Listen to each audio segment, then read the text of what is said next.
अब आइन्दादेखि भोग नदिनुहोस्। कली व्याप्त भएको छ। यो कली व्याप्तमा कुनै भगवानले पनि भोग खानुहुन्न, कुनै देवी देवताले पनि भोग खानुहुन्न, कुनै देवता बोलेर भोग दे भनेर भन्नुभएको छैन। र तपाईहरुले मनुष्य चोला भएर हामी जीवन चोला यो वरदान पाएका छौँ। हामीले यसरी हामी हाँस्ने बोल्ने खाने शक्ति दिएका छन् भगवानले। तर यिनै जन्तु मारेर खाऊ काटेर खाऊ भनेर तिनी बाबाहरू भोले बाबाले र चाहिँ गौरी माताले भनेको होइन। हाम्रा बाबुबाजेले जङ्गलबाट जनावर पक्रेर ल्याएर पालेर हामीले बनाएर चाहिँ आफ्ना वस्तु बनाएर आफ्ना ती सही सम्पत्ति आफ्ना भनेर खाएका मात्र हौँ। हामीले काटेर खानु मारेर खानु भनेका छैनन्। यी जन्तुहरूलाई केलाई बनाएको चाहिँ जन्तु चाहिँ दानव र राक्षसलाई बनाएका हुन् यी जन्तुहरू। सुन्नु न माताजी, हामी सालिन्दा चाहिँ पैसा उठाएर यहाँ शक्ति माग्नको लागि हामी पैसा उठाउँछौँ, बोकोलाई बलि चढाउँछौँ अनि शक्ति प्राप्त हुन्छ भन्ने हाम्रो जनविश्वास छ। हजुर। अब अहिले चाहिँ तपाईँले गर्नुहुन्न भन्नुहुन्छ, खासै चाहिँ यसको कारण चाहिँ के हो त? खास चाहिँ कारण के हो भने पहिला सत्ययुगमा ढुङ्गा माटो नबोलेर तपाईहरू हाम्रा बाबुबाजेले भोग दिँदै आएको थिए, बोल्नु भएन। ओझा बिजुवा एका दुई काहीँ गाउँमा एउटा दोडा मात्रै थिए ओझा बिजुवा। पहिला यो पृथ्वीमा यहाँनिर देउता छन्, यहाँनिर चाहिँ यहाँ देउता बसेका छन्, यहाँ चाहिँ यस्ता देउता छन् भनेर भन्ने एउटा ओझा बिजुवाले यसो चिनाएर चिनेको ठाउँ हो यो। हेर्नु, तर त्यो ओझा बिजुवालाई पनि प्रत्यक्ष सबै बोली बानी दिएको छैन, नकाट्नु नमार्नु नखानु भनेर। तर उनै अहिले चाहिँ हाम्रो यो सृष्टिमा सत्य दापर तृतीया हटिसक्यो। अहिले आयो हाम्रो कली, हो गएन? यो कलीमा चाहिँ आएर यिनै ढुङ्गो माटोको शक्तिले हामी माथि देवी भनेर प्रकट भएर हामी मनुष्यलाई हावा दिएर कम्पा दिएर देउताको बोली बोलेर अब यहाँनिर देउता म यो देउता छु भनेर त हामीले त थाहा छैन। तपाईँहरू त यो गाउँको र पो थाहा पाउनु भएन। हामी त कहाँको आएर यहाँ बसिरहेछौँ भनेदेखि एकछिन बोल्दाखेरि हामीलाई सबै म यहाँ यस्तो देऊ हुँ, यहाँ यस्तो दिउँ, मलाई यसो गर्छ, यहाँ काट्छ, यहाँ मार्छ, यसरी नदेऊ भनिदेऊ भनेर भन्नुभयो र हामीले भनेको हो। तपाईँहरू जबरजस्ती दिनुहुन्छ त तपाईँहरूलाई नै हानि नोक्सानी हुन्छ। हामीलाई त एउटा भन्दे भनेर अर्थी उपदेश दिनुभयो। अहिलेसम्म त यसरी हामीले प्रत्यक्ष रूपमा भन्ने थिएन, अहिले मात्रै हामीले थाहा पायौँ। त्यही भएर अब हामीले गर्दाखेरि हामीले बलि चढाइहाल्दा चाहिँ हाम्रो गाउँमा के हुन्छ भन्नुभएको थियो कि? हानि नोक्सानी हुन्छ। कस्तो खालको हानि अनिष्ट हुन्छ? अब कसैलाई डढी मर्ने, लडी मर्ने, झुन्नी मर्ने, हराउने, अब चाहिँ यस्तो मान्छेहरू हिँड्ने, यो गाउँबाट गाउँ छोड्ने, भर्लङ्गिने चाहिँ विपत्ति आइलाग्ने। सुन्नु, यो त जालापा देवी भन्छ, यता एउटा सिंहदेवी छ, हजुर, एउटा तल कालिका देवी छ।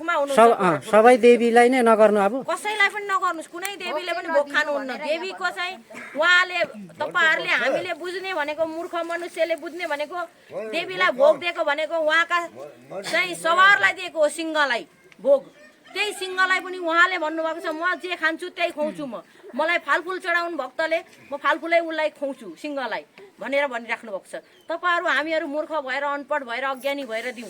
बाबुबाजेहरू त पहिला अज्ञानी हुनुभयो, तर बाबुबाजेले अज्ञानी हुनुभयो भन्दैमा हामी यत्रो शिक्षित भएर यत्रो जान्ने बुझ्ने भएर अब यिनै बालाहरूलाई पनि मार्न काट्न हुँदैन भन्ने तपाईँहरू अलिकति भन्नुहुन्छ। अनि फेरि उनीहरूकैमा चाहिँ पैसा उठाएर मारकाट गर्नुहुन्छ भनेपछि कति अनिष्टको कुरा हो यो, हो गएन? भन्नुहोस् त। मार्नु हुँदैन, कमिलो मार्लाउ, गडाउला मार्लाउ, कित्नु हुँदैन। आँखा फुलका आँखामा फुलै संसार, काँडाका आँखामा काँडै संसार भनेर चाहिँ यस्ता शिक्षितहरूले चाहिँ यसरी भन्ने। फेरि त्यही आँखालाई काटेर देखाएपछि यिनै छोराछोरीले पनि काट्न सिक्छन्, मार्न सिक्छन्, हो गएन? भन्नुहोस् त। यसो हामी 6 महिनामा चाहिँ बलि चढाउने गर्छौँ होइन, गाई गौरा यहाँ समाज मिलेर। अब चाहिँ यो नरिवल चढाउने कुरा गर्नुभयो, त्यो चाहिँ कहिले कहिले गर्ने त? नरिवल चढाउँदा वर्षमा एकचोटि वैशाखमा गर्नुहोस् अथवा मङ्सिरे पूर्णिमा गर्नुहोस्।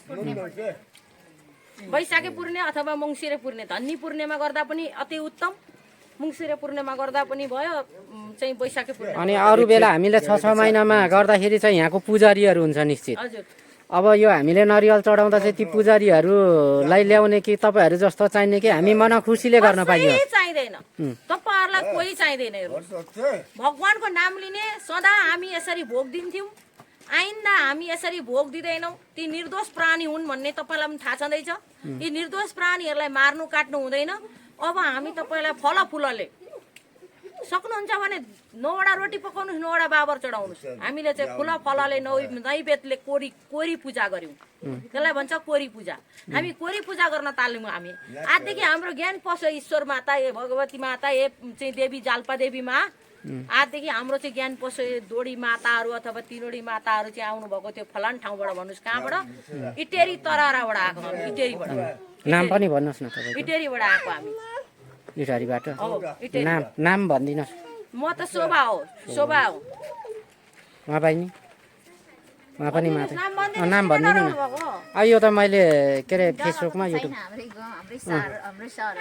अनि किन डराउनु भएको? ल भन्नुहोस् नाम भन्दिनुहोस् न। तपाईँहरू तर ल बासिन्दा यही अब यही नै मात्र शिक्षा दीक्षा पाएर अब यसो तर इटारी यही गाउँ मेरै हो यो ठाउँ भनिसक्नु भएको छ तर हामीले यो पूजा गर्ने दिन अब दिनबार छड्ने चलन छ कुन बार गर्दा राम्रो शनिबार गर्नुहोस् शनिबार राम्रो हो शनिबार गर्नुहोस् अति राम्रो भएन भने सोमबार गर्नुहोस् त्यो पनि अति राम्रो जुन बार गर्दा पनि कुनै भगवानले बार छानेको छैन त्यो चाहिँ हामी मूर्ख मनुष्यले मात्रै छानेको हो बार त रात र दिन त सबै भगवानले नै बनाइदिनु भएको छ दिन पनि राम्रै छ रात पनि राम्रै छ हामी मात्रै मान्छे नराम्रो हो उही विद्यार्थीलाई सोध्नुहोस् त हामी मान्छे मात्र नराम्रो हो रात पनि दिन पनि हाम्रा लागि बराबरमै आएको छ हामी मान्छे पो रातमा गर्ने काम बेग्लै गर्छौँ दिनमा गर्ने काम बेग्लै गर्छौँ हो कि भन्नुहोस् त ठिक छ अब राम्रो सुझाव दिनुभयो तर अब यो चाहिँ यहाँको समाजहरू धन्यवाद तपाईँहरूलाई समाजहरूसँग पनि कुरा राख्छौँ यो तपाईँहरूको कुरा चाहिँ हृदयदेखि नै हो तपाईँले भन्नुभएको भने म हो पनि एकदम एउटा कुरा सोध्छु फेसबुकमा सामाजिक सञ्जालमा म राख्छु होइन त्यसपछि अब यहाँ हाम्रो हेड सरहरू विद्वानहरू शिक्षक शिक्षिका विद्यार्थीहरूले पनि तपाईँले पनि एउटा सुनेको छ अब अरूले पनि सुन्नेछन् अनि यो कुरा चाहिँ होइन कति पत्यार लाग्छ अथवा हामी सल्लाह गर्छौँ हामीले यसो गर्दा हुन्छ हुँदैन भन्ने त तपाईँले हराउने कुराहरू भन्नुभयो यहाँ मान्छे चाहिँ हराएकै छ होइन होइन मान्छे भेटिएको पनि छैन पहिराले लाने छ मान्छे हराउने धेरै छ धेरै मान्छे बदमासी हुन्छ यहाँ धेरै मान्छे डढी मर्छ धेरै मान्छे लडी मर्छ धेरै मान्छे अपाङ्गो हुन्छ अपाङ्गो भनेको जिउ शरीर नचल्ने गुरमुत हुन्छ ल यो अरुणदेखि उँभो एकदमै हुन्छ सैया सिकारी बाबाले छोको छ सबलाई सिकारी बाबा सिद्ध बाबा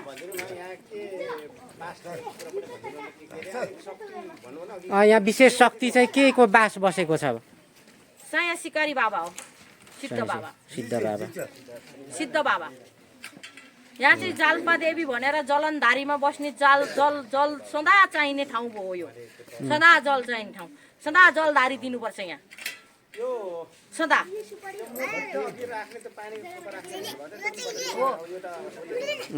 जलनधारी जल्पा देवी हो जलनधारी सदा चाहिन्छ त्रिकुटीमा जल झार्दी राख्नुपर्छ त्यहाँ चाहिँ सिद्ध बाबालाई गणेश पनि हटाउनु हुँदैन त्यहाँ अरू देवी पनि हुनुहुन्छ दुईटी होइन उहाँ पनि हटाउनु हुँदैन तर सिद्ध बाबालाई चाहिँ सदा जलधारी दिनुहोस्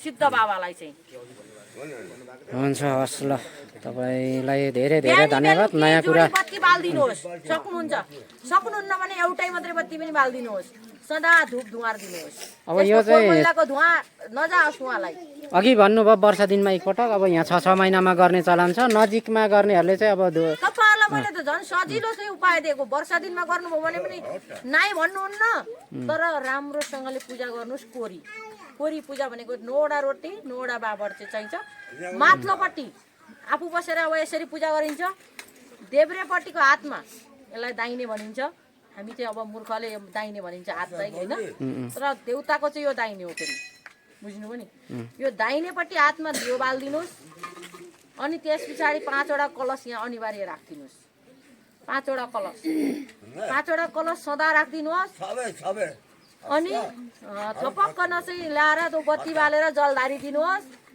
जलधारी बनाउने तरिका पनि बताइदिनु न सबैले बुझ्ने गरी भएपछि हामीले होइन त्रिकुटी भन्छ त्रिकुटी एउटा 3टा भएको चाहिँ फलमलाई 3टा बनाउने त्रिकुटी हुन्छ त्यहाँबाट माथि रोटी जस्तो आकार बनाउने त्यहाँबाट माथि घपनी टक्क ढकनी भन्छ त्यो जाँड छोप्ने जस्तो चाहिँ अब भनिन्छ अब हाम्रो चाहिँ पानी लगाउनु पर्छ त्यो चाहिँ हामीले के अरे बहिनीसँग हामी पछि फोन सम्पर्कबाट होइन कस्तो के गर्ने सोध्छौँ नि त होइन नम्बर चाहिँ हामी लिइराख्छौँ नम्बर चाहिँ दिइराख्नुहोस् के अरे नम्बर भनिदिनुहोस् तपाईँको नम्बर भनिदिनु न। मेरो 98 42 98 42 44 44 54 54 33 हो 33। हजुर मेरो नम्बर। हुन्छ ल, अरू अब पूजा गर्ने प्रक्रियाको बारेमा अब अलिक सर्टकट भयो। दाहिनेपट्टिबाट पूजा गर्दै जानुहोस्। यो पछि हामीले तपाईँलाई सोध्नेछौँ। पट्टिबाट दाहिने बनाउँदै लानुहोस्।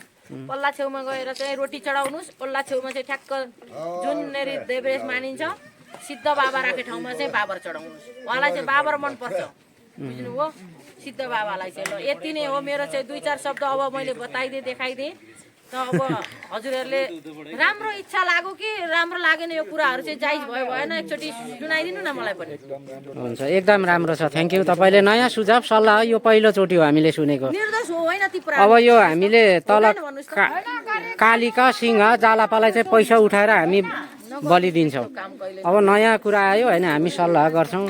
तपाईँको कुरा पनि गाउँमा भएको कुराहरू 1-2वटा मिली पनि रहेछ होइन, होला कि जस्तो पनि लाग्यो। होइन होला कि जस्तो होइन हो। तपाईँहरूको घर गाउँमा यहाँ सिद्ध सिकारी बाबाले धेरै मान्छेहरू हानि नोक्सानी गरेको छ। धेरै मान्छेलाई, धेरै प्राणीहरूलाई सारा घरको चाहिँ घरमा हानि नोक्सानी दुनियाँ भइराखेको छ। तर तपाईँहरूलाई चाहिँ कहाँबाट के भयो भन्ने कुरा चाहिँ थाहा छैन। तर धेरै मान्छेहरू चाहिँ अर्दङ्ग र अपाङ्ग भइराखेका छन्। अहिले चाहिँ आधी शरीर चल्ने आधी नचल्ने त्यस्ता मात्रै पुरुष र महिला दिएको छ। जातिभाती पनि छुट्याउनु हुँदैन प्रभु, यति पनि बिन्ती छ तपाईँहरूलाई। जातिभाती कहिल्यै छुट्याउनु हुँदैन। अहिले हाम्रो 36 जातिको वर्णको यो चाहिँ योग बनाएका छन् बाबुबाजेले, तर कोही